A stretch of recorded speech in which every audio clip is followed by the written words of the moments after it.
அஹ்மதாபாத் விமான விபத்து எல்லோரையும் சோகத்தில் ஆழ்த்தியிருக்கு.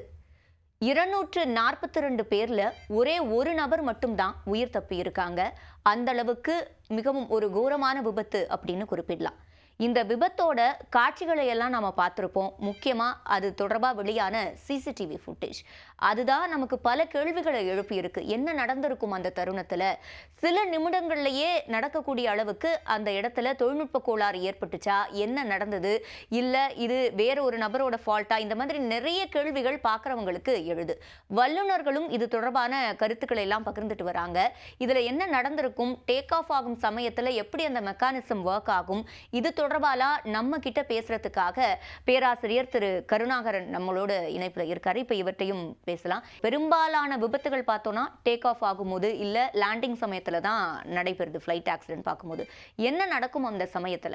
முதல்ல ஒரு ஏரோப்ளேன் வந்து எப்படி செயல்படுது, எப்படி ஆப்ரேட் பண்ணுது அப்படிங்கிறத இந்த ஒரு மாடல் ஏரோப்ளேன் வச்சு உங்களுக்கு நாங்கள் இப்போ காட்டுறோம். ஒரு இருசக்கர வாகனம் ஓட்டுவீங்க, இல்லை 4 சக்கர வாகனம் ஓட்டுவீங்க. அப்போ வண்டியை திருப்புவீங்க, வலது பக்கம் இடது பக்கம் திருப்புவீங்க. மேடு ஏறுறப்ப இன்ஜின் ரைஸ் பண்ணுவீங்க. அதே மாதிரி தான் ஏரோப்ளேனும் விமானமும். விமானத்தில் வந்து பொதுவாக இந்த ரெக்கையோட முனையில் இறுதியில் பின்பக்கம் இருக்கிற பாகங்கள் பேர் எய்லரான்ஸ்னு சொல்லுவோம். இது வந்து ஒன்று மேலே போனால் ஒன்று கீழே போகும். அதை வச்சு திரும்புகிறப்ப அது ரொம்ப பயனுள்ளதாக இருக்கும். அப்புறம் ஃப்ளாப்ஸ்ன்னு இப்போ சொல்கிறாங்க இல்லையா, அது பார்த்திங்கன்னா இன்போர்டுன்னு சொல்லுவோம். அதாவது அந்த இதுக்கு பேர் ஃபியூஸ்லேஜ். இந்த உடல் பாகம் இருக்குல்ல, அதை ஒட்டினாப்பில் இந்த ரெக்கை பகுதியில் வரது தான் ஃப்ளாப்பு. இதே ஃப்ளாப் வந்து முன்னாடியும் இருக்கும். அது இதை லீடிங் எஜ்ஜுன்னு சொல்லுவோம். முன்பகுதியில் இங்கேயும் லீடிங் எஜ் ஃப்ளாப்பாக இருக்கும். அதுக்கு பேர் ஸ்லாட்டாக இருக்கும். இந்த ஃப்ளாப்பும் இந்த ஸ்லாட்டும் தான் நமக்கு லேண்டிங் அப்பையும் டேக் ஆஃப் அப்பையும் ரொம்ப முக்கியமாக இருக்கும். எதுக்கு முக்கியமாக இருக்குன்னா, நீங்கள் வந்து ஒரு பறவையை பார்க்குறீங்கன்னா, ஒரு பறவை ஒரு கிளையிலேருந்து பறக்க போகுது. ஒரு காகமாக இருக்கட்டும், இல்லை குருவியாக இருக்கட்டும், இல்லை அது திருப்பி அந்த கிளையில் உட்கார போகுதுன்னா ஒரே விஷயத்தை பண்ணும். அது என்ன பண்ணும்? அது இறகை வந்து வேகமாக அடிக்கும் பறக்க போகிறப்ப. அதே மாதிரி இறங்க போகிறப்ப என்ன பண்ணும்னா, தன்னோட ரெக்கை ரெண்டுத்தையும் வந்து ஒரு பந்து மாதிரி வளைக்கும், ஒரு கொடை மாதிரி ஆக்கும். அது மூலியமாக அது வேகத்தை குறைக்கும். வேகத்தை குறைக்கிறது மட்டும் இல்லை, லிஃப்ட்டுன்னு சொல்கிறோம்ல, ஒரு உந்து விசை, மேலே தூக்குற விசை, அந்த விசையை அதிகரிக்கும். அதுக்கு தான் இந்த ஃப்ளாப்புங்கிற ஒரு விஷயத்தை நம்ம பயன்படுத்துகிறோம். அதை வந்து லிஃப்ட் ஆகுமெண்டேஷன் டிவைசஸ் அப்படிம்பாங்க. அந்த உயர்த்துகிற அந்த விசையை வந்து இன்னும் கூட்டுற உபகரணங்கள் அப்படின்னு சொல்லுவோம். மற்றபடி இது எய்லரான்ஸ்ன்னு சொல்லுவோம். அப்புறம் அது திரும்பறதுக்கு பயனுள்ளதாக இருக்கிறது இந்த ஹரிசாண்டல் வெர்டிகல் ஸ்டெபிளைசர் பின்னாடி இருக்க இந்த எலிவேட்டர் ப்ளஸ் இது ரட்டர்னு சொல்லுவோம். இதோட இது மட்டும்தானா? இது திரும்புறதுக்கு மட்டும்தான். ஆனால் இது நல்லா செயல்படணும்னா உங்களுக்கு இன்ஜினோட பவர் வேணும். இந்த இடத்துல 2 இன்ஜின் மாதிரி நம்ம எலக்ட்ரிக்கல் மோட்டர் இங்கே காட்டியிருக்கோம். ஸோ இந்த இன்ஜினோட பவரில் தான் அது முன்னாடி நல்லா ஒரு உந்து விசையில் இழுக்கும். அது இழுக்கிறப்ப அது வேகமாக எவ்வளோ இழுக்குதோ அந்த காற்று மேலே போய் அது மேலே பறக்கும். இப்போ இந்த வேகம் இதில் குறைஞ்சிருச்சுன்னா காற்று பறக்கிறது நின்றும், உங்களுக்கு மேலே தூக்குற விசை இருக்காது. அப்போ ஆட்டோமேட்டிக்காக என்ன ஆகும்னா, நம்மளோட ஈர்ப்பு விசை இழுத்துரும். எப்படான்னு அந்த கிராவிட்டி ரெடியாக இருக்கும். இதில் ரொம்ப முக்கியமான விஷயம் என்னென்னா, இதோட வெயிட் கால்குலேஷன், அதோட கனத்தோட கால்குலேஷன் உங்களுக்கு கணிப்பு கரெக்டாக இருக்கணும். அதுக்கு ஏற்ற மாதிரி நீங்கள் முன்னாடி போகிறப்ப அந்த உந்து விசை இன்ஜின்லேருந்து ஒழுங்காக சப்போர்ட் ஆகணும். இதெல்லாம் முடித்ததுக்கப்புறம் தான் இந்த ஆப்ரேஷன். இப்போ இன்னும் நீங்கள் புரிஞ்சுக்கிறதுக்காக முதல்ல நம்ம இதை ஆப்ரேட் பண்ணி காட்டுவோம். உங்களால் பார்க்க முடியும்னு நினைக்கிறேன். இதை இப்போ இறக்கையில் இருக்கிற அந்த பகுதியை வந்து நான் அசைச்சு காட்டுறேன். ஒன்று வந்து மேலே போகும், ஒன்று கீழே வரும். இப்போ அப்படி பண்ணுறப்ப உங்களுக்கு இங்கேயுமே உங்களுக்கு ஒரு பின்னாடி ஒரு மூமெண்ட் தெரியும். உங்களுக்கு இந்த மூமெண்ட் எதுக்குன்னா, இதுக்கு ஏதுவான ஒரு மூமெண்ட்டாக அது இருக்கும். இதை வந்து சர்வோ மோட்டர்ஸ் அப்படின்னு சொல்லுவோம். நம்ம வலது பக்கம் இறங்கியிருக்கு, இடது பக்கம் மேலே ஏறி இருக்குது. அப்போ என்ன பண்ணும்னா, வலது பக்கம் காற்று தடுத்து இது மேலே போகும், இது மேலே காற்றை தடுத்து கீழே இறங்கும். அது இடது பக்கம் திரும்புறதுக்கான வாய்ப்பை கொடுக்கும். அதே மாதிரி இப்படி பண்ணுறப்ப அது இப்படி திரும்புறதுக்கு வலது பக்கம் திரும்புறதுக்கான வாய்ப்பை கொடுக்கும். அதுதான் இந்த 2 எய்லரான்ஸ் பண்ணக்கூடியது. எலிவேட்டர் அப்படின்னு சொல்லுவோம். இப்போ அந்த ஏரோப்ளேன் பார்த்தீங்கன்னா இறங்குறப்ப கரெக்டாக அது கிராஷ் ஆக போகிறப்ப சரியாக அது மேலே நோக்கி போகும். அந்த மேல் நோக்கி போகிறதுக்கான காரணம் இதுதான். இதை பிச் அப் பிச் டவுன் சொல்லுவோம். நீங்கள் ஒரு இருசக்கர வாகனத்துலேயோ ட்ரெயின்லேயோ இல்லை எதில் போனாலும் இப்படி கையை வெளியில் நீட்டி இப்படி செஞ்சிங்கன்னா கை மேலே போகும் காற்றுல. அதே இப்படி செஞ்சிங்கன்னா கை சல்லுன்னு கீழே வரும். அதே ஒரு வகையான ஒரு ஃபங்க்ஷன் தான் இங்கே பண்ணுவோம். இது பெர்னாலிஸ் பிரின்சிபல்லாம் சொல்லுவோம். இப்போ காற்று அதிகமாக போகிறப்ப ப்ரெஷர் கம்மியாக இருக்கும். காற்று கம்மியாக லைக் வெலாசிட்டி அந்த வேகம் சொல்கிறோம் இல்லையா, வேகம் அதிகமாக போகிறப்ப அங்கே ப்ரெஷர் வந்து கம்மியாக இருக்கும். வேகம் கம்மியாக இருக்கப்ப ப்ரெஷர் அதிகமாக இருக்கும். இதை பொறுத்து தான் இது செயல்படுது. இன்னும் சொல்லப்போனால் நீங்கள் வந்து ஒரு பேனா மூடி இருக்கீங்களா, நீங்கள் பள்ளி பருவத்தில் பேனா மூடிய நாக்கில் வச்சு இழுத்துருக்கீங்களா, அப்போ என்ன மாதிரி ஒரு இது இருக்கும், ஒரு இழுவை இருக்கும் இல்லையா நாக்கில், அதே தான் இது மேலே ஏற்படும். அப்போ வேகமாக போகிறப்ப அந்த இழுவை காரணமாக தான் அந்த இது மேலே போகுது. அப்போ அந்த இழுக்கிற விசை அது இல்லைன்னா என்ன ஆகும், அது நேராக கிராஷ் ஆகும். இப்போ இந்த இன்ஜின் ஃபுல்லாக அப்படி ரன் ஆகிட்டு இருக்கப்ப அது என்ன ஆகும்னா, இன்ஜின்லேருந்து வர்ற அந்த விசை, அந்த காற்று இருக்கு இல்லையா, காற்று உள்ளே புகுந்து வெளியில் வருதுல்ல, அதை வந்து ப்ளீட் ஏர் அப்படின்னு சொல்லிடுவோம். அது என்ன பண்ணோம்னா, வெறும் காற்று இன்ஜின்குள்ளே புகுந்து இப்படி வெளியில் வரும் இந்த டர்போ ஃபேனில், அதுலேருந்து எடுக்கிற காற்றை ப்ளீட் ஏர்னு சொல்லுவோம். அதே இந்த விமானத்துக்கு வெளியில் போகிற காற்றை வந்து ரேம் ஏர் அப்படின்னு சொல்லுவோம். இப்போ நீங்கள் நல்லா பார்த்தீங்கன்னா நிறைய பேர் என்ன சொல்கிறாங்கன்னா, இதில் வந்து ஃப்ளாப் டிப்ளாய் ஆகலை, ஃப்ளாப் வரல, டேக் ஆஃப் ஆகுறப்போ வர வேண்டிய ஃப்ளாப் வரல, அந்த மாதிரி நிறைய ஸ்பெக்குலேஷன் இருக்காங்க. ஆனால் உண்மை என்னென்னா, நீங்கள் முதல்ல பார்த்த வீடியோஸ்லாம் வந்து உங்களுக்கு அதோட ஸ்திரத்தன்மை ரொம்ப கம்மியாக இருந்தது, அதோட குவாலிட்டி ரொம்பவே மோசமாக இருந்தது, உங்களால் கரெக்டாக கணிக்க முடியல. ஆனால் அதோட ஒரிஜினல் ஃபுட்டேஜ் வந்தது அந்த மொட்டை மாடியிலேருந்து அவங்க எடுத்த அந்த மொபைல் ஃபுட்டேஜில், அந்த தொலைபேசி ஃபுட்டேஜில் நீங்கள் பார்க்குறப்ப தெளிவாக அதில் என்ன தெரியுதுன்னா, இந்த ரெக்கைக்கு பின்பக்கம் இருக்கு இல்லையா, இந்த இடம் இருக்கு இல்லையா, இந்த இடத்துல அது இப்படி மேல் நோக்கி அந்த பிச்சப் ஆகுறப்ப ஒரு கருப்பு கலரில் ஒரு நிழல் தெரியும், கோடு தெரியும். அதுவும் இல்லாமல் அங்கே ஃப்ளாப் ஆப்ரேட் பண்ணியிருக்கிறதுக்கான பாசிபிலிட்டிஸ் நிறையா இருக்குது. ஏன்னா இந்த ரெக்கை துண்டாக உளுந்து கிடக்கும் ஒரு இடத்துல, அதில் பார்த்தீங்கன்னா இந்த லீடிங் எட்ஜ் ஸ்லாட்ஸ் வந்து முன்னாடி வந்திருக்கும், இப்படி முன்னாடி வந்திருக்கும். அப்போ அவங்க ஃப்ளாப்பை ஆப்ரேட் பண்ணியிருக்காங்க அப்படிங்கிறது தான் உண்மை. அதே மாதிரி அவங்க இறங்குறப்ப இங்கே தெரிகிற நிழல் எதனாலன்னா, ஏர் பிரேக்ஸ் போட்டிருக்காங்க. ஏர் பிரேக்னால் நீங்கள் ஏரோப்ளேனில் ட்ராவல் பண்ணுறப்ப பார்த்தீங்கன்னா, ஏரோப்ளேன் தரையில் இறங்கினதுக்கு அப்புறமேலு இது மேலே இருக்கிற அந்த டாப் சர்ஃபேஸ் வந்து இப்படி வரும். அது எதுக்குன்னா ஸ்பீடை குறைக்கிறதுக்கு. ஏன்னா அவர் டேக் ஆஃப் பண்ணுறாங்க, பண்ணோன்னே அவங்களுக்கு எமர்ஜென்சி வந்துருச்சு, அவங்களுக்கு ரெஸ்பாண்ட் பண்ணவே டைம் இல்லை, மேடேன்னு தான் சொல்கிறாங்க, சொன்ன வேகத்துக்கு இது இறங்கிடுது. அப்போ ஏர் பிரேக் ஆப்ரேட் பண்ணுறாங்க. இது இந்த லிஃப்ட் ஆகுமெண்டேஷனையும் இந்த கண்ட்ரோல் சர்ஃபேஸஸையும் மட்டும் பொறுத்து நான் சொல்கிறேன். இப்போது எதுக்காக அந்த ஏர் பிரேக் அங்கே ஆப்ரேட் பண்ணியிருப்பாங்க? ஸ்பீடை குறைக்கிறதுக்காக. இப்போ இம்பேக்ட் பண்ண போகிறாங்க, இதில் ஒவ்வொன்றா நம்ம போவோம். நீங்கள் சொல்கிற மாதிரி இப்போ வேகத்தை குறைக்கிறாங்க. வேகத்தை குறைக்கிறது மேடேன்னு சொல்கிற அதே நேரத்தில் வேகத்தை குறைக்கிறார் அவர். அதுக்கு மேலே அவருக்கு ரெஸ்பாண்ட் பண்ணவே டைம் கிடைக்கல. ஸோ இதை வந்து நம்ம இது இலகுவாக சொல்ல முடியும். அதே மாதிரி இன்னொரு இதில் அதே அந்த மொபைல் வீடியோவில் அது எப்படி வரும்னா, அந்த ஏரோப்ளேன் இப்படி வரும், இப்படி திரும்பும், அப்புறமேல இப்படி போய் இப்படி மேலே ஏறும். இந்த மேலே ஏறுற சமயத்தில் நான் சொல்கிறேன். அதே மாதிரி இப்படி திரும்புகிற சமயத்தில் இந்த இடது ரெக்கை உங்களுக்கு தெரியும், அதில் அதோட ஃப்ரண்ட் சைடு இந்த இடத்துல பார்த்தீங்கன்னா கருப்பு கோடு நம்ம நுனியில் தெரியும். அது எதனாலன்னா, மறுபடியும் இந்த லீடிங் எட்ஜ் ஸ்லாட்டோட எக்ஸ்டென்ஷனோட நிழலில் உங்களுக்கு வந்து இந்த இடம் நல்லா தெளிவாக தெரியும். ஸோ அப்போ ஆப்ரேட் பண்ணியிருக்காங்கங்கிறதுல நமக்கு ஐயமே இல்லை. ஆனால் அதில் ரொம்ப முக்கியமான விஷயம் என்னென்னா, அந்த மொபைல் ஃபுட்டேஜ் ஒரிஜினல் ஃபுட்டேஜில் சவுண்டை நீங்கள் கேட்குறப்ப இது கேஸ் டர்பைன் இன்ஜினுக்கும் ப்ரொப்பலர் இன்ஜினுக்கும் வித்தியாசம் இருக்குது. இது வந்து ப்ரொப்பலர், இதில் முன்னாடி ப்ரொப்பலர் இருக்கு இல்லையா, அது சுத்தம். நீங்கள் லைட் ஏர்க்ராஃப்டில் சிறிய ரக விமானங்கள்லாம் இதை பார்க்கலாம். ஆனால் அந்த ஏரோப்ளேன் இறங்குறப்ப கரெக்டாக அந்த மொபைலை தாண்டி போகிறப்ப ஒரு ப்ரொப்பலர் சவுண்டு கேட்கும் உங்களுக்கு. அது எதனாலன்னா, இந்த இடத்துல ரெக்கைக்கு பின்னாடி ரேம் ஏர் டர்பைன் அப்படின்னு சொல்லுவோம், RAT, ரேம் ஏர் டர்பைன். அது வந்து வெளியில் வந்திருக்கு. அது எப்போ வெளியில் வரும், அது என்ன அப்படின்னா, ஒரு ஜென்ரேட்டர் மாதிரி. டர்பைன் அப்படின்னு நம்ம சொன்னாலே தண்ணியிலேருந்தோ காற்றுலேருந்தோ அதோட வேகத்துலேருந்து நம்ம எனர்ஜி எடுக்கிறோம், அதை தான் நம்ம டர்பைன் அப்படின்னு சொல்லுவோம். இதே ஃபேன்னா அந்த காற்று வந்து இதை சுற்றும். ஆனால் டர்பைனுங்கிறப்ப டர்பைன் வந்து அந்த காற்றுலேருந்து வர்ற எனர்ஜியை, வர சக்தியை வந்து நம்ம எனர்ஜியாக கன்வெர்ட் பண்ணுவோம். வேற ஃபேன் வந்து சுற்றி காற்றை தள்ளும் உங்களுக்கு பின்னாடி. இது காற்றை புஷ் பண்ணுது, எலக்ட்ரிக்கல் மோட்டரை வச்சு நம்ம காற்றை தள்ளணும்னா அது ஃபேனு. அதுவே வர்ற காற்றுலேருந்து நம்ம சக்தியை எடுத்தோம்னா அது டர்பைன். ஸோ இங்கே வந்து நம்ம ரேம் ஏர் டர்பைன், ரேம் ஏர்னால் நான் முன்னாடி சொன்ன மாதிரி இந்த விமானத்துக்கு வெளியில் வர காற்றை ரேம் ஏர்னு சொல்லுவோம். இதுக்குள்ளே இருக்கிறத ப்ளீட் ஏர்னு சொல்லுவோம். இன்ஜின்லேருந்து வர்றது எரியாமல் இன்ஜினுக்குள்ளே எடுத்து உள்ளே விடுவோம். வெறும் இன்ஜினுக்குள்ளே பூந்து வர்றதுனாலேயே அதுக்கு நல்ல த்ரஸ்ட்டு கிடைக்கும். ஸோ இந்த ரேம் ஏர் டர்பைன் என்ன பண்ணுது, எதனால் வருதுன்னா, எப்போ 2 இன்ஜினும் ஆட்டோ ஷட் டவுன் ஆகுதோ அப்போ தான் வரும். 2 இன்ஜினும் ஆட்டோ ஷட் டவுன் ஆகணும். இப்போ போயிங் 787 பற்றி பேசணும்னா நிறைய ஒரு சிலர்லாம் வந்து போயிங்னு ஸ்பெகுலேஷன் ரைஸ் பண்ண ட்ரை பண்ணுறாங்க. ஆனால் உண்மை என்னென்னா அது ரொம்ப அருமையான ஒரு ஏரோப்ளேனு. நீங்கள் ட்ரீம்லைனரை வந்து அதுக்கு முன்னாடி இருந்த போயிங் மேக்ஸோட கம்பேர் பண்ண முடியாது. போயிங் மேக்ஸ் வந்து எதனாலன்னா உங்களுக்கு ஏர்பஸ் 320 வந்தது, அதில் நியோன்னு சொல்லிட்டு ஒரு கொண்டு வந்தாங்க, இன்ஜின் எஃபிஷியன்சி குறைச்சாங்க, அதோட பேசஞ்சர் கெப்பாசிட்டி கம்மி. அது வந்து மேக்ஸ் வந்து ஒரு 150 பேசஞ்சர் கெப்பாசிட்டி அந்த ரீஜன் தான். ஸோ அதுக்கு போட்டியாக கொண்டு வரப்போ அவங்க ஆட்டோ கரெக்ட் பண்ணாங்க, இன்ஜினை முன்னாடி கொண்டு வந்து வச்சாங்க, சிஜி வெயிட் பேலன்ஸ் பண்ணாங்க, அதனால் வந்த பிரச்சனை. ஆனால் போயிங் 787-8 வந்து அந்த மாதிரி கிடையாது.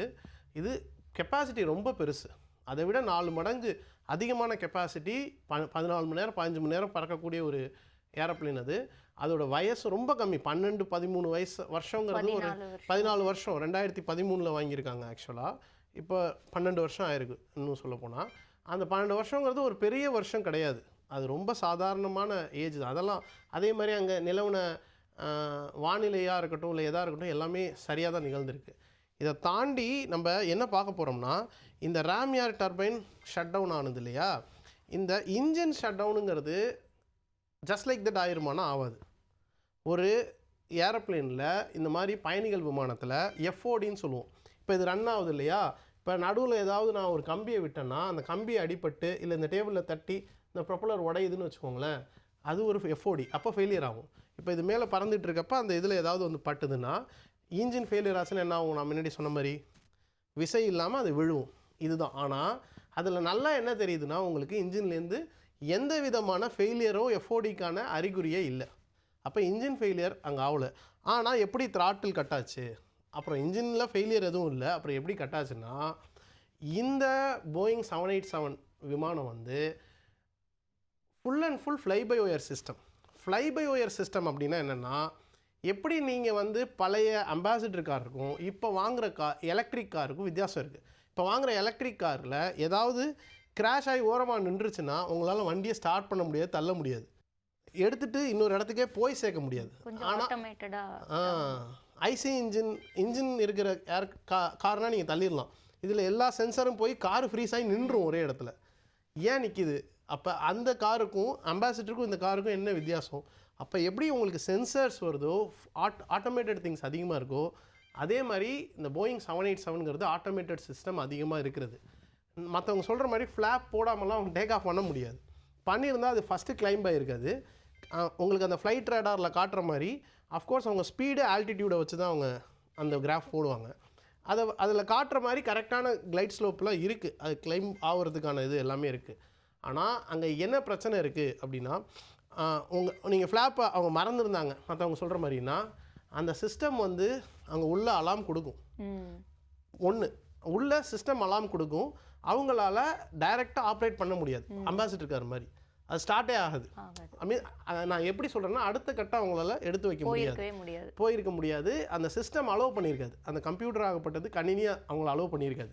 அப்போ அது நல்லா தான் ஃபங்க்ஷன் ஆகிருக்கு, அவங்க எக்ஸ்டெண்ட் பண்ணியிருக்காங்க. ரெண்டாவது, ஏன் அந்த ஃப்ளாப் வந்து இவங்க எல்லாம் தெரியலங்கிறாங்கன்னா, அந்த காணொலியோட குவாலிட்டி அதோட ஸ்திரத்தன்மை கம்மியாக இருந்தாலும் டேக் ஆஃப் லேண்டிங் சொன்னேன் இல்லையா, இப்போ நீங்களே சொல்லுங்கள், ஒரு பறவை பறக்கணும், ஒரு பறவை வந்து உட்காரணும், எப்போ அது அதிகமாக சிறகு அடிக்கும்? நான் ஃபஸ்ட்டே சொன்னேன் 2 நேரத்துலேயும் அடிக்கணும். எப்போ அதிகமாக சிறகு அடிக்கும்? வேகத்தை சொல்லுங்கள் பரவாயில்ல, அதிகரிக்கும் போது இது பண்ணும். வேகத்தை குறைக்கிறப்ப இப்போ அது நல்லா ஸ்பீடாக பறந்துகிட்டு இருக்கு, அது நீங்கள் நல்லா பார்த்தீங்கன்னா அது ஒரு இடத்துலேருந்து எந்திரிக்குதுன்னா ஒரு 2 வாட்டி சிறகடிச்சிட்டு கிளைட் பண்ணி சிறகடிச்சு போகும். ஆனால் படபடன்னு அடிக்குது எப்போன்னா, போகிறப்ப விட உட்கார போகிற நேரத்தில் தான் படபடன்னு அடிக்கும். அதாவது வேகத்தை குறைக்கும். இப்போ நம்ம வேகத்தை குறைக்கிறத பற்றி தான் பேசிகிட்டு இருக்கோம். ஸோ இப்போ வேகத்தை குறைக்கிறது எப்போ குறைக்கும்னா வந்து உட்கார போகிறப்ப தான் குறைக்கும், அப்போ தான் அதிகமாக இது பண்ணும். நான் என்ன சொல்ல வரேன்னா, இந்த ஃப்ளாப் வந்து லேண்டிங் அப்போ தான் 20 degree 30 degree 40 degree extreme condition 40 டிகிரிலாம் போவாங்க. நிறைய உதாரணம் இருக்குது, இதை முடிச்சுட்டு அதை பற்றி பேசுவோம். டேக் ஆஃப் அப்போ அவ்வளோ டிகிரி போக மாட்டாங்க, 10 டிகிரி 12 டிகிரி 5 to 12 டிகிரி அந்த ரேஞ்சில் தான் ஆப்ரேட் ஆகும். அதனால் உங்களுக்கு அந்த ஃப்ளாப் எக்ஸ்டெண்ட் ஆனது அந்தளவுக்கு உங்களுக்கு காணொலியில் பெருசாக தெரியல. அது இங்கே ஃப்ளாப் எக்ஸ்டெண்ட் ஆகிருக்கு, எல்லாம் இருக்குது. அப்புறம் எப்படி இன்ஜின் ஐஎஃப்எஸ்டி எதுவுமே நடக்கலை, ஐஎஃப்எஸ்டின்னு சொல்லுவோம், இன்ஃப்ளைட் ஷட் டவுன் ஆரம்பித்த உடனே ஃப்ளைட்டு இன்ஜின் ரெண்டுமே இல்லாமல் டைவ் ஆகுது. அப்போ என்ன நடந்திருக்குன்னா, இந்த ஒவ்வொரு இன்ஜின்குள்ளேயும் தனித்தனி ஃபியூவல் சிஸ்டம் இருக்கும். இதுக்கு தனியாக ஒரு ஃபியூவல் சிஸ்டம் இருக்கும், அதுக்கு தனியாக ஒரு ஃபியூவல் சிஸ்டம் இருக்கும். மீன்ஸ் ஃபியூவல் சிஸ்டம்னா எரிவாயு, ஒரு உங்களுக்கு எல்பிஜி கேஸ்லேருந்து உங்கள் அடுப்புக்கு போகுது இல்லையா, அந்த மாதிரி எரிவாயு சிஸ்டம் இங்கே இருக்கும். அது மட்டும் இல்லாமல் இதுலேருந்து ஹைட்ராலிக், இப்போ இன்ஜின் பவர் எடுத்து தான் இதை ஆப்ரேட் பண்ணுறாங்கன்னு சொன்னேன். இப்போ நம்ம பண்ணது வந்து எலக்ட்ரிக் மோட்டரை வச்சு பேட்டரி தனியாக கொடுக்குறோம். ஆனால் அங்கே அந்த இன்ஜின் பவர்லேருந்து அந்த ஹைட்ராலிக் சிஸ்டம் வரும். அந்த மாதிரி 2 இன்ஜினுக்கும் தனித்தனி ரிடண்டன்சி இருக்கும், ஃபெயில் சேஃப் கண்டிஷன் எல்லாமே இருக்கும். ஆனால் இது எல்லாத்துக்கும் மேலே ஒன்று இருக்குது. என்னென்னா, உள்ளுக்குள்ளே ஏதாவது ஃபயர் இருக்குது, ஷார்ட் சர்க்கியூட் ஆகுது அப்படின்னா சேஃப்டி காரணமாக ஆட்டோ ஷட் டவுன்னு ஒரு விஷயம் இருக்குது. அந்த ஆட்டோ ஷட் டவுன் வந்ததுன்னா ஆட்டோமேட்டிக்காக அது எல்லாத்தையும் ஆஃப் பண்ணிடும். ஸோ அது நடந்திருக்கிறதுக்கான பாசிபிலிட்டிஸ் நிறைய இருக்குது. இதில் ஒரு சந்தேகம் வருது. இப்போ ஆட்டோ ஷட் டவுன் வந்து அப்படி இது பண்ணுறாங்க அப்படின்னா, டேக் ஆஃப் ஆனதுக்கப்புறம் இந்த ஆட்டோ ஷட் டவுனே ஒரு விபத்தை உருவாக்குறதுக்கான இதுவாக இருக்கே காரணம். ஆமாம், அதுக்கான ரீசன் என்னென்னா, அதுதான் நான் உள்ளுக்குள்ளே ஏதாவது ஷார்ட் சர்க்கியூட் ஆகி ஆட்டோ ஷட் டவுன் ஆகிருக்கலாம். அது ஷார்ட் சர்க்கியூட்டும் ஆகிருக்கலாம். அப்படி இல்லைன்னா அந்த ஆட்டோ ஷட் டவுன் பொறுத்துகிற உபகரணம் இருக்குல்ல, அதை வந்து ரீசெண்டாக மாற்றிருந்தாங்கன்னா, இப்போ ஏரோப்ளேனை பொறுத்த வரைக்கும் அது சேஃப்டி அதிகமாக இருக்கணுங்கிறதுக்காக ஒரு உபகரணத்துக்கு வந்து ஒரு 2 வருஷம் பயனுள்ளதாக இருக்குதுன்னு வச்சுக்கோங்களேன். ஆனால் 2 வருஷம் இருக்காது, 1 வருஷத்துலேயே அதை மாற்றிடுவாங்க. அதோட லைஃப் ஸ்பேன் சைக்கிளிக் அண்ட் கேலண்டர்னு சொல்லுவோம். சைக்கிளிக்னால் எத்தனை வாட்டி பறக்குது, கேலண்டர்னால் 6 மாதம். அது 6 மாதம் நிப்பாட்டி வச்சுருந்தாலும் சரி, அதில் 1.5 மாதத்தில் 6 மாதத்துக்கு பறக்க வேண்டியது பறந்தாலும் சரி மாற்றிடுவாங்க. ஆனால் அந்த உபகரணத்துக்கு 2 வருஷம் டைம் இருக்கும். அந்த அளவுக்கு அதுக்கு சேஃப்டி இம்பார்ட்டன்ஸ் இருக்குது. அப்போ மாற்றுறப்ப ஒழுங்காக அட்டாச் பண்ணலைன்னு வச்சுக்கோங்களேன், இந்த மாதிரி விஷயங்கள்லாம் நடக்கும். இந்த மாதிரி நிறைய நடந்திருக்கும். என்னென்னா, இப்போ ஒரு டெக்னீஷியன் முடித்தோன்னா சீனியர் டெக்னீஷியன் சைன் பண்ணணும், அப்புறம் அதுக்கு மேலே ஏஎம்இலாம் சைன் பண்ணணும். அவங்களோட கேஷுவல் அதை வந்து தான் ஹியூமன் ஃபேக்டர்ஸ் அப்படின்னு சொல்கிறோம். இப்போ இந்தியாவில் இதை தான் அந்த ஃப்ளாப் நான் உதாரணம் சொல்கிறப்ப நான் என்ன சொல்ல வந்தேன்னா, இந்தியாவில் முக்கியமாக இதுக்கு முன்னாடி ஒரு 4 இன்சிடெண்ட்டை வந்து நம்ம பார்க்கலாம். ஒன்று வந்து நம்ம கோழிக்கோடு, இன்னொன்று மேங்களூர், அடுத்து திருவனந்தபுரம், அப்புறம் யாருக்குமே யோசித்து பார்க்க முடியாது நியூயார்க்கில் நடந்த ஒரு இன்சிடெண்ட்டு. இதில் கிட்டத்தட்ட 3 வந்து இந்தியன் ஏர்லைன்ஸை சம்மந்தப்படுத்துகிற ஒரு விஷயம், 1 ஜெட் ஏர்லைன்ஸ். ஸோ இப்போ கோழிக்கோடுக்கும் மேங்களூரும் கிட்டத்தட்ட ஒன்று தான். என்னென்னா அது பேர் டேபிள் டாப் ரன்வே. இப்போ நம்ம ஏர்ப்ளைனே இருக்குது, இதுலேருந்து இப்படி வெளியில் போனதுன்னா கீழே விழுந்துடும் இல்லையா. அப்போ அந்த ரன்வேஸு, அந்த ஓடுதளங்கள் அந்த மாதிரி தான் இருக்கும். இப்படி கிளிஃபு ப்ளஸ் மலையில் இருக்கும், கோழிக்கோட்லேயும் சரி மேங்களூர்லேயும் சரி. மேங்களூரில் என்ன ஆச்சுன்னா, அவங்க வந்த ஆல்டிடியூட் 10 மணி நேரம் 12 மணி நேரம் ஓட்டிகிட்டு வராங்க. கேப்டன் தூங்கிடுறாரு. அவங்க வர வேண்டிய உயரத்தை விட 2 மடங்கு உயரமாக இருக்காங்க. அந்த ஃபஸ்ட் ஆஃபீஸர் வந்து பக்கத்தில் வரப்போ தான் ரியலைஸ் பண்ணுறாரு. அவர் சொல்லியுமே கேப்டன் ஓவர் கான்ஃபிடென்ட்டாக எடுத்து அந்த ரன்வேயில் பாதி தூரத்துக்கு மேலே லேண்ட் பண்ணிடுறாங்க. அப்போயுமே ஃபஸ்ட் ஆஃபீஸர் சொல்கிறாரு, கேப்டன் ஒத்துக்கலை. கடைசி நேரத்தில் தான் நினச்சி நிற்க போகிற நேரத்தில் ஆஹா இனிமேல் நிப்பாட்ட முடியாதுன்னு சரி ஏரோப்ளேன் எடுத்துடலான்னு கடைசி 10 செகண்டில் பவரை இன்க்ரீஸ் பண்ணிடுறாரு. இப்போ என்ன பிரச்சனை ஆகிடுச்சுன்னா, ஒன்று நின்றுக்கணும், இல்லைனா கிளம்பியிருக்கணும். மோத போகிற நேரத்தில் பவரை இன்னும் கூட்டவும் கிளிஃபில் போய் விழுந்துடுறாங்க. அது ஒரு பெரிய கோர விபத்தாகிடுது. அது முழுக்க அந்த 2 பைலட், இது அவங்க நல்லா அலர்ட்டாக இருந்திருந்தாங்கன்னா ஆயிருக்காது. ஆனால் 2 பேருமே 12 மணி நேரம் அதை ஓட்டிகிட்டு வந்து அயற்சியில் இருந்தாங்க, சீக்கிரம் இறங்கணும்னு இருந்தாங்க. இதே தான் கோழிக்கோட்லேயும் நடந்தது. கோழிக்கோட்டில் அந்த விஷுவல் ரேஞ்ச், இந்த டேபிள் டாப்புக்கு எப்படின்னா, இதுதான் ரன்வே இருக்குன்னா அவங்க வந்து இப்படி பார்த்துட்டு போய் திரும்பி வந்து அவங்க இறங்கணும். ஆனால் அவங்க அந்த விஷுவல் ரேஞ்சை கூட பார்க்கல. அவங்க இறங்கினா போதும், அடுத்த அரை மணி நேரத்தில் இன்னொரு ஃப்ளைட் இருக்குதுன்னு சொல்லி அதே தப்பை தான் இவங்களும் பண்ணாங்க. கிளைட் ஸ்லோப்பு இவங்களுக்கும் அந்த அயற்சி காரணமாக தான் விழுந்தாங்க. இதுவே திருவனந்தபுரத்தில் அந்த ஊருக்குள்ளேயே ஜெட் ஏர்வேஸோடது சிட்டிக்குள்ளேயே விழுந்து அது ஒரு ஹிந்தி திரைப்படத்தில் கூட அமிதாப் பச்சன்லாம் நடித்த திரைப்படத்தில் கூட வந்திருந்தது. இதுவே நியூயார்க்கோடது என்னென்னா மல்டிப்புள் ஃபெயிலியர். அதில் தான் வந்து இந்த 3 விபத்துலேயுமே உயிரிழப்புகள் அதிகம். ஆனால் அதில் நல்ல விஷயம் என்னென்னா யாரும் சாவலை. 720 பேரை எடுத்துகிட்டு போனால் அந்த ஏர் இண்டியா விமானம் 2018 நியூயார்க் சிட்டியில் தலையிறங்குறப்ப மல்டிப்புள் காம்போனன்ட் ஃபெயிலியர், நிறைய காம்போனன்ட் ஃபெயிலியர். இதில் ஐஎல்எஸ்ன்னு சொல்லுவோம், இன்ஸ்ட்ருமெண்ட் லேண்டிங் சிஸ்டம்னு. விஷுவல் லேண்டிங்னா இப்போ நம்ம பார்க்க முடியுது, நீங்கள் பார்க்குறீங்க கீழே அந்த ஏரோப்ளேன் இறங்குது, ஏரோப்ளேன்லேருந்து நீங்கள் பார்க்க முடியுது கட்டடங்கள் இருக்கிறத. ஆனால் ஐஎல்எஸ்ங்கிறப்ப அந்த உயரத்துலேருந்து அந்த இன்ஸ்ட்ருமெண்ட்ஸில் கொடுத்துருக்கிறத மட்டும் வச்சு தான் பறக்க முடியும். அதுவும் இல்லாமல் அந்த நேரத்தில் அங்கே வந்து சரியான மழை காலம் வேறு, பக்கத்தில் இருக்கிறதே தெரியாது. அப்போ முழுக்க இன்ஸ்ட்ருமெண்ட்டை வச்சு தான் நீங்கள் போகணும். இவங்களோட பிரச்சனை என்னன்னா, அங்கே எந்த இன்ஸ்ட்ருமெண்ட்டுமே ஐஎல்எஸ்க்கு சப்போர்ட் பண்ணுற மாதிரி பண்ணலை. அப்போ இவங்களோட யூகத்தில் அவ்வளோ பெரிய ஏரோப்ளேனை நிப்பாட்டணும், மல்டிபிள் சிஸ்டம் ஃபெயிலியரு, இது எல்லாத்துக்கும் மேலே அவங்களுக்கு ஃபியூவல் இல்லை, ஃபியூவல் தீரப்போகுது, அவங்களால ஒரு ரவுண்டு கூட அடிக்க முடியாது. அந்த சூழ்நிலையில் ரொம்ப நல்ல விஷயமா அவங்களோட நல்ல நேரம் கரெக்டாக இறங்கிட்டாங்க. 2 நிமிஷம் தாமதிச்சிருந்தாலும் அங்கே ஒரு தண்டர்ஸ்டார்ம், ஒரு இடிமின்னல் மழை வந்திருக்கும், பெரிய இதில் சேதாரத்தில் மாட்டியிருப்பாங்க. இதுவும் ஏர் இண்டியாவில் 2018 நடந்த விஷயம். ஆனால் அதை பற்றின எந்த ரிப்போர்ட்டும் அதுக்கப்புறம் வரல, அதுக்கான எக்ஸ்ப்ளனேஷனும் வரல. ஸோ இதெல்லாம் தொடர்ந்து ஒரு நிறுவனம் சைடு இருந்தாலும் இதில் இந்த விமானத்தையோ விமானத்தோட உற்பத்தியாளரையோ எதுவுமே நம்ம சொல்ல முடியாது. இப்போ நான் இது சொல்கிறது மூலியமாகவே உங்களால் டாட்ஸை கனெக்ட் பண்ண முடியும், எங்கெங்கே என்னென்ன பிரச்சனை இருக்குது. இப்போ நீங்கள் முன்னாடி குறிப்பிட்ட உதாரணத்துலலாம் சிலதில் விமானி கிட்ட தப்பு இருந்திருக்கலாம் சொல்கிறீங்க, இன்னொன்றில் சிஸ்டம் ஃபெயிலியர் சொல்கிறீங்க. இப்போ இதில் விமானி கிட்ட குறை இருக்கிறதுக்கான வாய்ப்புகள் இல்லை, மெயின்டெனன்ஸ் அந்த மாதிரியான ஒரு விஷயத்தில் கோளாறு இருந்திருக்கலாம் அப்படின்னு புரிஞ்சுக்கலாம். ஆமாம், அப்படி புரிஞ்சுக்கலாம். அதில் இன்னொன்று என்னென்னா, இதுவே 1:10க்கு எடுக்க வேண்டிய விமானம் இது 1:40க்கு எடுக்கிறாங்க. அப்போ ப்ரீ ஃப்ளைட் இன்ஸ்பெக்ஷன் போகணும். கோழிக்கோடில் என்ன அந்த விமானி தப்பு பண்ணாருன்னா, அடுத்த அரை மணி நேரம் டிலே ஆகிடுச்சுன்னா அவர் போக வேண்டிய தூரம் டிலே ஆகிடணும், சீக்கிரம் இறக்கணும்னு நினச்சாரு. அதே மாதிரி இவங்க டிலே ஆகிறதுனால சீக்கிரம் அடுத்ததுக்கு போகணும் அப்படின்னு நினச்சிருக்கலாம். அடுத்தது அவங்களுக்கு இன்னும் நேரமாகும், அது தாமதிக்குங்கிறதுனால ப்ரீ ஃப்ளைட்டை ஒழுங்காக பண்ணாமல் கூட அவங்க போயிருக்கலாம். இது 2 பேர் மேலேயுமே நம்ம கூறலாம். ஆனால் நம்மளால் பார்த்தோன்னே நம்மளால் இதை நல்லாவே இது பண்ண முடியுது, முடிவுக்கு வர முடியுது. அதே மாதிரி அந்த ரன்வேல அது ரன் ஆகி கிளம்புறப்ப கூட நமக்கு ஃப்ளைட் ரடாரில் காட்டுற டேட்டா ஒன்றா இருந்தாலும் நம்ம பார்க்குறப்ப என்ன புரிய வருதுன்னா, அந்த லேண்டிங் ரன்வே ஃபுல்லாகவே அது யூஸ் பண்ணுற மாதிரி தெரியுது. ஏன்னா அந்த ஒரு கட்டடம் சின்னதாக ஒரு ஓட்டு கட்டடம் மாதிரி நீங்கள் பார்க்குறது அந்த டேர்ன் அரவுண்ட் இடத்துக்கிட்டே இருக்குது. அந்த ரன்வே ஃபுல்லாக எடுத்து பார்த்தீங்கன்னா தெரியும். அந்த ரன்வேயோட எண்டு வரைக்கும் அது போகிறத நம்மளால் கணிக்க முடியுது. ஏன்னா அது டேக் ஆஃப் ஆகுறப்ப வர புழுதியெல்லாம் பார்க்குறப்ப நிறைய நண்பர்களும் சரி, நிறைய எக்ஸ்பர்ட்ஸும் சரி, அவங்க என்ன ஆலோசனை சொல்கிறாங்கன்னா, அது ரன்வே ஃபுல்லாகவே எடுத்திருக்கு, அப்போ அது மேலே கிளம்புறதுக்கு இவ்வளோ டிலே ஆகுது, அப்போ அவங்க அந்த இடத்துலையே பைலட்ஸ் யோசிச்சு கூட நிறுத்தியிருக்கலாம் அப்படின்னு சொல்கிறாங்க. ஆனால் அதை நம்மளால் சரியாக சொல்ல முடியாது. அதை நம்ம இதெல்லாம் ஊர்ஜிதமாக சொன்ன அளவுக்கு அந்த விடயத்தை நம்மளால் ஊர்ஜிதமாக சொல்ல முடியாது. அதில் இன்னொன்று 2 இருக்குது. MEL அப்படின்னு ஒரு விஷயம் இருக்குது, மினிமம் எக்யூப்மெண்ட் லிஸ்ட்டு. அப்புறம் MMELனு ஒன்று இருக்குது, மாஸ்டர் மினிமம் எக்யூப்மெண்ட் லிஸ்ட். இதெல்லாம் பற்றி யாரும் பேசலை. அதே மாதிரி லோட் அண்ட் ட்ரிம் ஷீட்னு இருக்குது.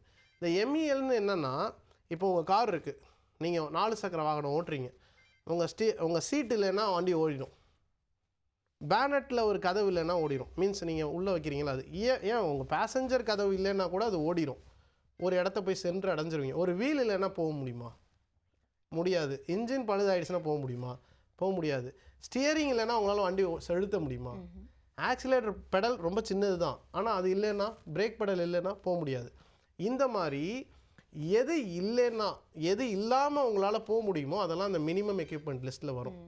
இவங்க இது பழுது அடைஞ்சிருக்கு, இதில் இந்த பிரச்சனை இருக்குது அப்படின்னா அந்த மினிமம் எக்யூப்மெண்ட் லிஸ்ட்டில் அப்டேட் பண்ணணும்.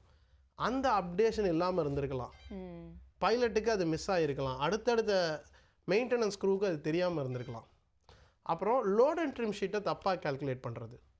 லோட் அண்ட் ட்ரிம் ஷீட் எப்படின்னா, ஒரு வெயிட் ரொம்ப முக்கியம். இது பார்த்தீங்கன்னா, ஆமாம், அதுவும் நம்ம திருச்சியில் நடந்த ஏரோப்ளேன்லையுமே அது லேண்ட் ஆகுறதுக்கு சுற்றிக்கிட்டே இருந்தது. அப்போ கூட நம்ம என்ன சொன்னோம்னா, அதுக்கு ஒரே ஒரு ரீசன் அவங்க ஃபியூவலை வெளியில் தள்ளுறாங்க, ஏன்னா அந்த வெயிட்டோடு இறங்கக்கூடாது, டேக் ஆஃப் வெயிட் வேறு, மேக்ஸிமம் லேண்டிங் வெயிட் வேறுன்னு தெளிவாக சொன்னோம். அதே தான் இங்கேயும், டேக் ஆஃபில் உங்களுக்கு வெயிட் அதிகம், இவ்வளோ பேசஞ்சர். அப்போ லோட் அண்ட் ட்ரிம் ஷீட்டை தப்பாக கால்குலேட் பண்ணாங்கன்னா, இந்த ரன்வே சொல்கிறேன், ரன்வேல இந்த பிரச்சனை இருந்திருந்தால் அது என்ன ரீசனாக இருந்திருக்கும். ஏன்னா அதை நம்ம உறுதியாக சொல்லலை, ஏன்னா நம்ம ஃப்ளைட் ரேடார் டேட்டா வேறு இருக்குது, இது வேறு இருக்குது. ஆனால் வாய்ப்பு இருந்திருந்தால் அது லோட் அண்ட் ட்ரிம் ஷீட்டை போய் ஒத்து இருந்திருக்கும். இன்னொன்று எல்லாரும் சொல்கிற விஷயம் என்னென்னா, இந்த விமானத்தில் லேண்டிங் கியர் என் கீழே இருக்குது, லேண்டிங் என் கீழே இருக்குது. அதுவும் ஒரு சிலர்லாம் சொல்கிறப்ப அதை மேலே தூக்க மறந்துட்டாங்க. அப்படியெல்லாம் ஒன்றும் கிடையாது. மினிமம் 1000 அடி, அது லேண்டிங் கியரை ரிட்ராக்ஷன் பண்ணக்கூடிய உயரத்துக்கு கூட அது போகலை. அதிலே அப்போ ஒன்று. ரெண்டாவது, இவங்க இந்த வீடியோவிலே பார்த்தீங்கன்னா இது மேலே போகுதா, இது மேலே போன வேகத்துக்கு அவங்க கீழே வர இறங்குறாங்க. அப்போ இந்த இடத்துல கீழே இறங்குது இந்த இடத்துல. ஸோ அப்போ அவர் அந்த ஹைட்டு குறையிறதுனாலேயே அந்த லேண்டிங்கரை வெளியில் தான் வச்சுருக்காங்க. இன்னும் ஒழுங்காக சரியாக நமக்கு சிறந்த புகைப்படங்கள்லாம் கிடைக்கல. ஆனால் கிடைச்ச வீடியோஸு புகைப்படத்தை பார்க்குறப்ப ஒரு இடத்துல மண் இழுத்த மாதிரி இருக்கும், மண்ணை குழி தோண்ட மாதிரி இருக்கும் நீட்டமாக. அந்த கட்டடத்துக்கு பார்த்தீங்கன்னா அந்த கட்டடத்துக்கு மேலே, அந்த 2 மாடி கட்டடத்துக்கு மேலே போயிருக்கும். அது உள்ளேருந்து பார்க்குறப்ப அந்த டெயில் வந்து சொருவி இருக்கும். அப்போ அந்த இடத்துல இம்பேக்ட் ஆகி அது மேலே போகுது, தரையில் இம்பேக்ட் ஆகி இப்படி போய் அப்போ கிரவுண்டில் முடிஞ்ச அளவுக்கு இறக்கியிருக்காரு. ஏர் பிரேக்ஸ் போட ட்ரை பண்ணியிருக்காரு. லேண்டிங்கர் எதுக்கு இருக்குன்னா அவருக்கு தெரிஞ்சிருச்சு இது ஒரு காரணம். ரெண்டாவது அதுக்கான டைமே அங்கே இல்லை, ஆல்டிடியூடு இல்லை, அந்த ஆல்டிடியூட்னா உயரம் இல்லை, அது உள்ளே எக்ஸ்டெண்ட் பண்ணுற அளவுக்கு உயரம் இல்லை, ஃப்ளாப்ஸ் ஆனில் தான் இருந்திருக்கு.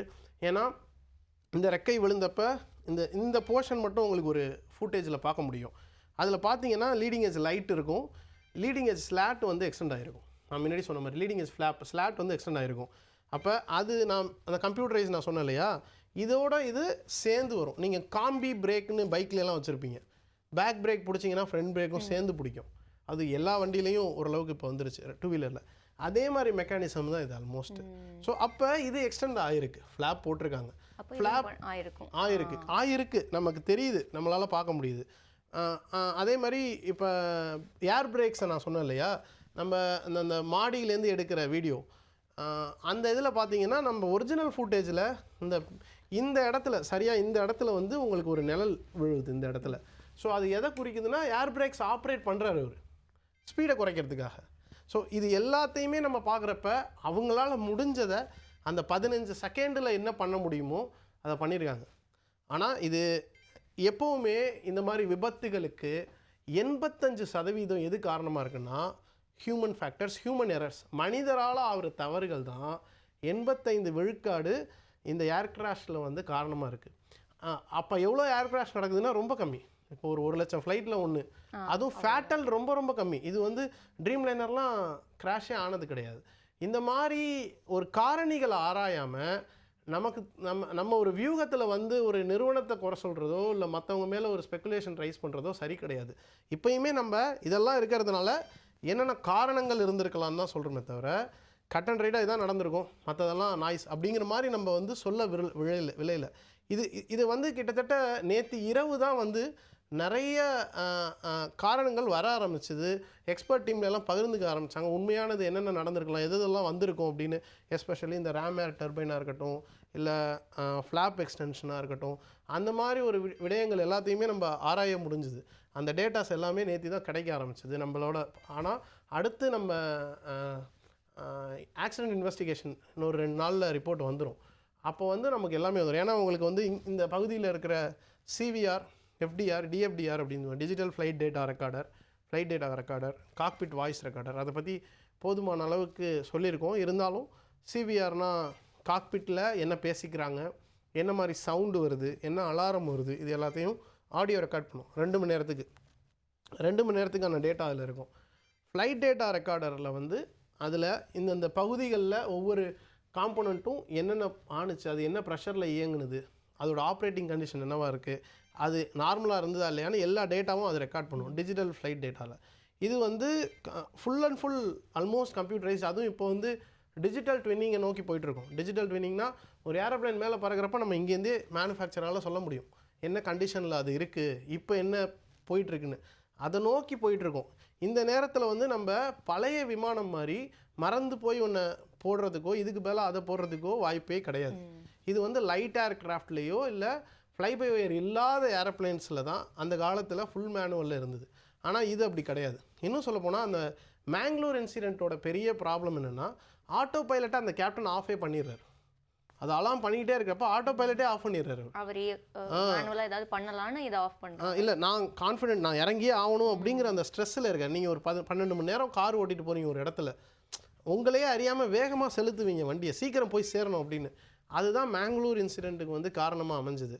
ஸோ இதில் ஹியூமன் ஃபேக்டர்ஸை வந்து நம்ம பெருசாக ஆராயணும். அதில் வந்து இந்த மெயின்டெனன்ஸ் ஹியூமன் ஃபேக்டர்ஸ் வந்து ரொம்ப முக்கியமான பங்கு வகிக்கிற மாதிரி தான் நம்ம இங்கே வந்து இப்போதைக்கு பார்க்க முடியுது. ஏன்னா போயிங் ட்ரீம் லைனரை பொறுத்த வரைக்கும் நம்ம எந்த குறையும் சொல்ல முடியாது, அதுக்கான ஹிஸ்ட்ரியும் அதில் கிடையாது.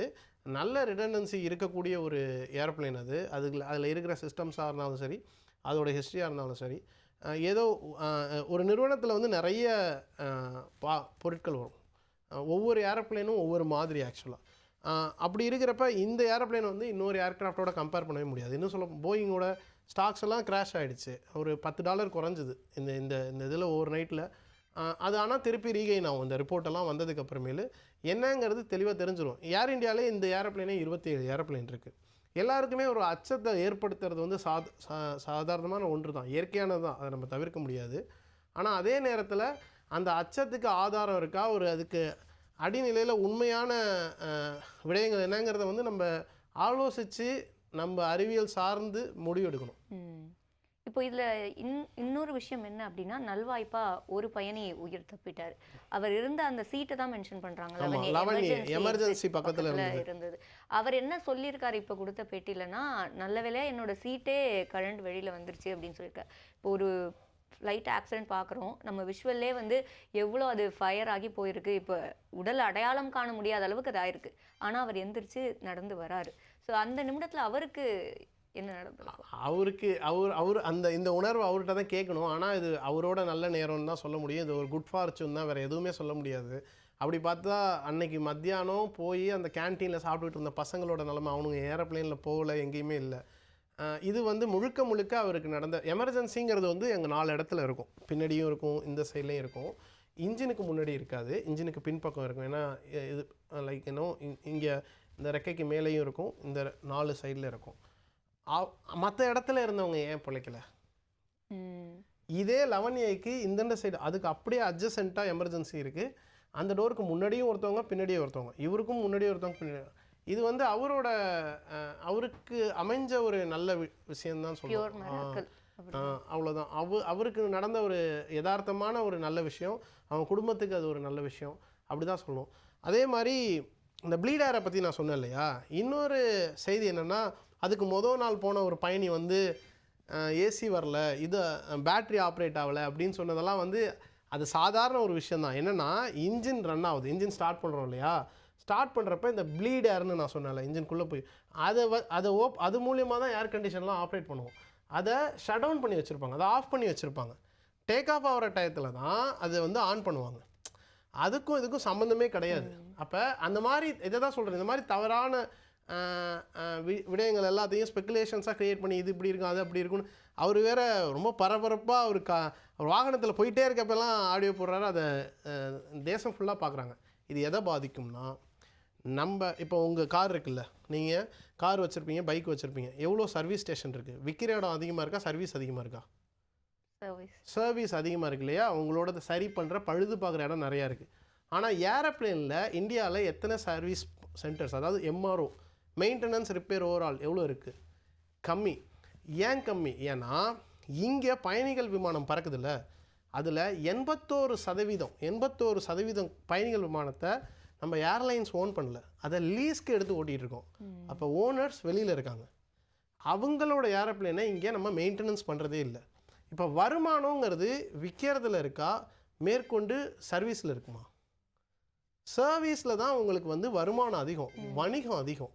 இப்போ இந்த இடத்துல இந்த மாதிரி ஸ்பெக்குலேஷன்ஸை நம்ம சொல்கிறது மூலிமா, போன வாரம் தான் நம்ம மதிப்புக்குரிய நம்ம பாரத பிரதமர் நரேந்திர மோடி வந்து என்ன சொல்லியிருந்தாங்கன்னா, MRO இண்டஸ்ட்ரியை இந்தியாவில் கொண்டு வரணும், ரொம்ப பெருசாக கொண்டு வரணும், பெரிய பூம் பண்ணணும். இப்போ நம்மளோட சவுத் ஈஸ்ட் ஏஷியாவில் ஃபிலிப்பைன்ஸ் வந்து 7-8 வருஷம், இன்னும் சொல்ல போனால் 10 வருஷத்துக்கு முன்னாடி MRO மார்க்கெட்டை பிடிக்க ஆரம்பிச்சிட்டாங்க.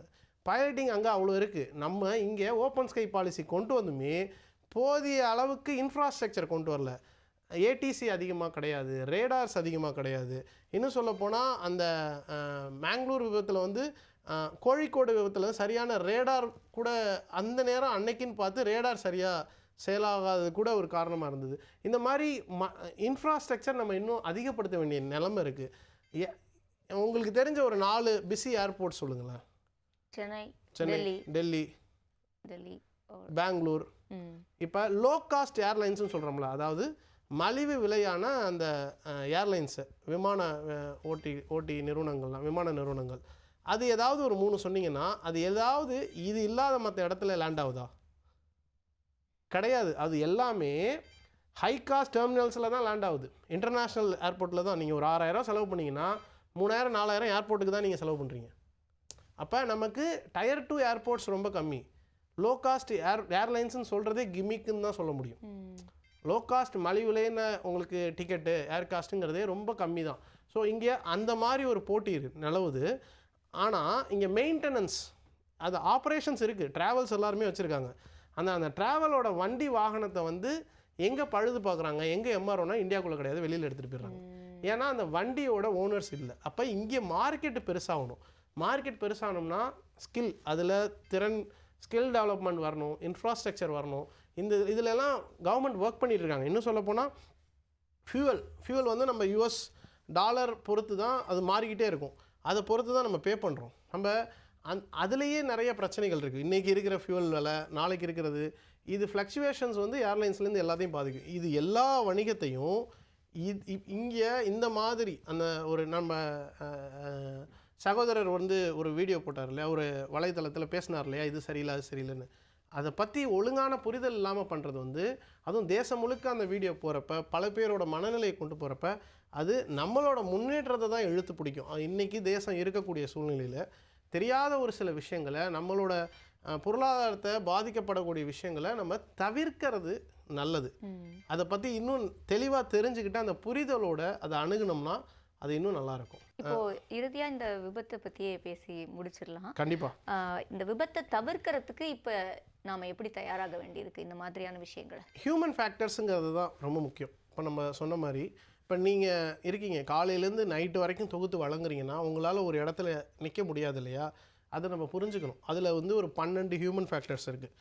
வேலை பார்க்குற இடத்துல நான் அஜாக்கிரதையாக பாட்டு கேட்குறது, அது பண்ணக்கூடாது. இல்லை எனக்கு அயற்சி இருந்தும் பரவாயில்ல என்னால் முடியும் அப்படின்னு வேலை பார்க்குறது. இன்னொன்று மேலே இருக்கிறவங்க புஷ் பண்ணுறதுனால இது பண்ணணும் அப்படிங்கிறதுனால பண்ணுறது. இந்த மாதிரி ஒரு 12 விதமான ஹியூமன் ஃபேக்டர்ஸ் இருக்குது. அந்த ஹியூமன் ஃபேக்டர்ஸ் இம்ப்ளிமெண்டேஷனை இன்னும் நம்ம ஸ்ட்ராங்காக ஆக்கணும்.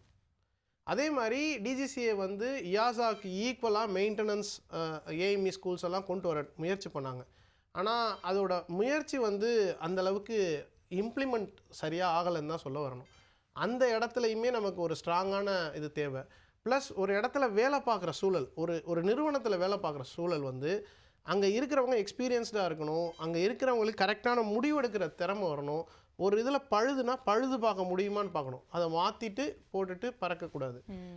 மிலிட்ரி வேறு, கமர்ஷியல் வேறு. மிலிட்ரியில் எப்படின்னா அவங்க பழுது பார்க்க மாட்டாங்க, மாற்றிடுவாங்க. ஆனால் இங்கே வந்து வேறு வரும். ஸோ இந்த ரெண்டுத்துக்கும் தகுந்த மாதிரி சரியான ஸ்கில் என்று போகணும். இதெல்லாம் தொடர்ந்து நம்ம மேற்கொள்ளணும். ஏன்னா நம்ம வந்து இப்போ உலகத்தில் 3வது இடத்துல இருக்கோம் அதிகமான பயணிகள் பறக்கிறதுல உலகத்திலேயே. அப்போ அடுத்து நம்ம மேற்கொண்டு முன்னேறணும்னா இது எல்லாத்தையுமே நம்ம அட்ரஸ் பண்ணி ஆகணும். நல்ல விவரமாக நீங்கள் சொன்னீங்க, என்ன நடந்திருக்கும் அப்படின்ற விஷயத்தையும் குறிப்பிட்டீங்க. மிக்க நன்றி சார். நன்றி.